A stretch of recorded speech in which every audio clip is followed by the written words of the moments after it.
bring us a little bit up to date on the controversy surrounding the parliamentary pay rise. The controversy is going back and forwards, and could you just bring a bit of clarity to the situation, please? Thank you for asking, but I want to tell you that it didn't come up yesterday in the cabinet briefing, the cabinet meeting. But I don't mind speaking about it in the briefing because the Prime Minister has also pronounced on this publicly. First, we've never heard of any intelligent people refusing to receive a raise. That is just show. That they somehow believe that after 30 years of working for the same income, that parliamentarians are not deserving of an increase. Never heard of anything like that. No one working at the same firm for 30 years has ever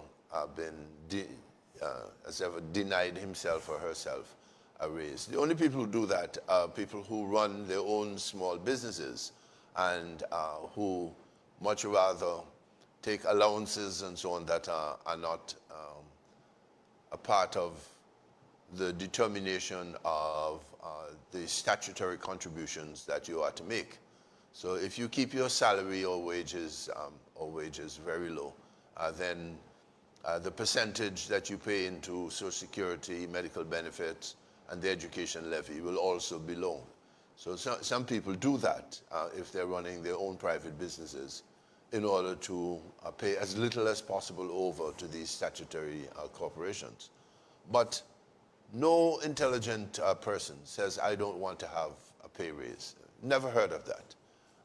And so we know it's show. It's part of it is a show. By the way, when the United Progressive Party came to office in 2004, one of the things that party did was to, just before they introduced personal income tax, they increased the allowances that were being paid to parliamentarians. And so when the personal income tax bit into their income, it turns out that they were taking home essentially the same amount as if there had been no personal income tax. But that's a trick, and it's meant to provide the Antigua and Barbuda people with the idea that somehow they are working for almost free for the Antigua and Barbuda people. There are people within the service who earn more than ministers of government, and that's really unheard of, where the CEO, which is what a minister is, the CEO earns less than folks who are in a lower pecking order than he is or she is. I mean, that is unheard of. So this is an attempt to try to correct some of this, to ensure that ministers are fairly rewarded, parliamentarians are fairly rewarded for the work which they did. And maybe some of them don't work very hard for the parliament, and as a consequence, they don't deem it necessary to be rewarded in a fair manner. So maybe that is their problem, but it should really be that if a raise is arranged by the parliament, that they should all be thankful.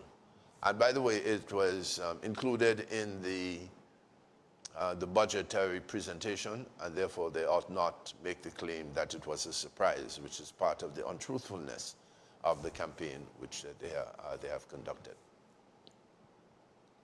The final